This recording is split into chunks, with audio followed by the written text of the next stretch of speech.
teman-teman semua, aku Faiza Asina dari Retorika Kelas 10. Hari ini aku akan ngajak teman-teman semua ke Museum Pendidikan Surabaya. Nah, Museum Pendidikan Surabaya ini terletak di Jalan Genteng Kali nomor 10 dan diresmikan oleh Ibu Tri Risma hari ini pada tanggal 25 November tahun 2019. Teman-teman penasaran nggak apa yang ada di Museum Pendidikan Surabaya? Yuk ikutin aku. Sebelum teman-teman semua mengenal adanya laptop atau komputer yang dipergunakan untuk tugas atau bekerja dan lain sebagainya, nah kita dahulu punya mesin tik. Nah, mesin tik ini yang di sini adalah mesin tik royal yang dipergunakan oleh SMA Negeri 5 Surabaya untuk keperluan administrasi tata usaha sekolah pada tahun 1955. Ya, ada proyektor merek Autolab Bell & Howell model 245 PA. Proyektor ini digunakan untuk sarana pembelajaran di sekolah pada tahun 1960-an. Nah, teman-teman pasti sudah juga mengenal proyektor dengan versi modern yang biasa ada di kelas-kelas.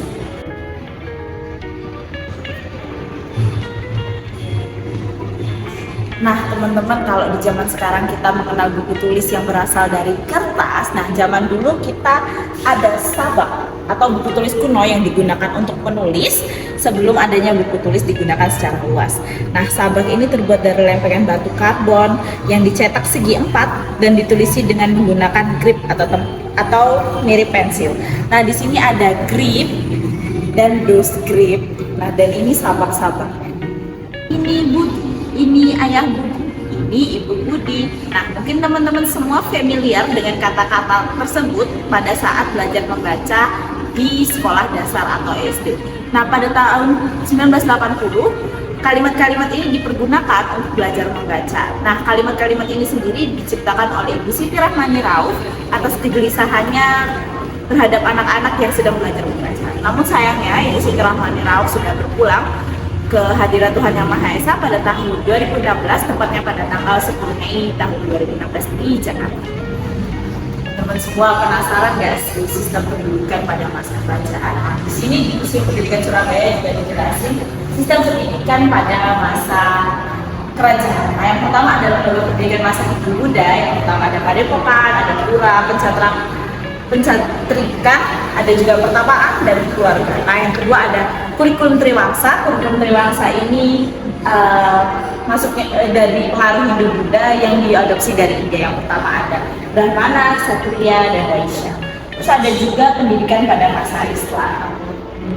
Ini ya teman-teman, bagaimana proses masuknya pendidikan di Indonesia dimulai dari lembaga pasar Hindu Buddha, terus ada kurikulum Triwangsa, terus juga ada pendidikan pada masa Islam. Teman-teman, di sini juga terdapat naskah. Yang pertama ada naskah Surat Yusuf. Naskah ini berbahan kulit, berasal Arab murni dan juga Arapegon. Nah, naskah tersebut juga berupa Surat Yusuf dan terjemahan serta tafsirnya berbahasa Jawa dengan aksara Arapegon. Nah, selanjutnya kita juga ada ilmu Risalah Matan Al-Jurmiyah.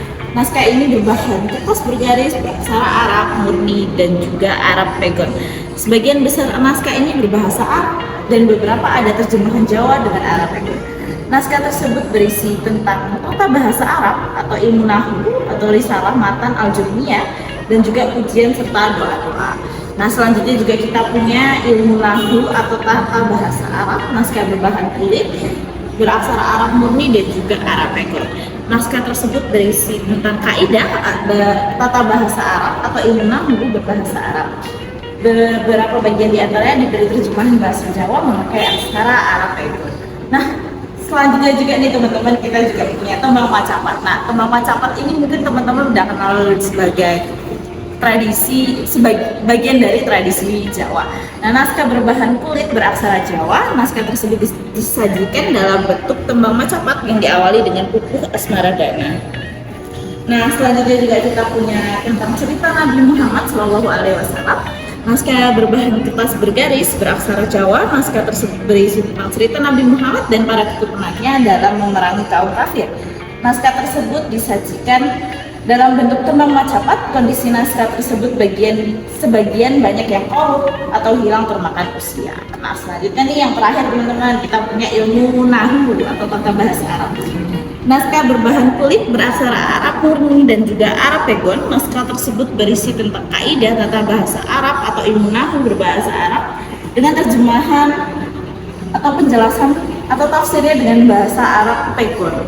Nah, teman-teman, dari sekian banyak naskah yang tadi udah aku jelasin, sebagian besar ini memang tentang ilmu nahwu atau tata bahasa Arab ya, yang beraksara Arapegon. Mungkin teman-teman sendiri tertarik untuk mengkaji naskah-naskah, mungkin bisa datang ke Museum Pendidikan Surabaya. Nah teman-teman, itu tadi perkenalan mengenai Museum Pendidikan Surabaya. Sampai jumpa.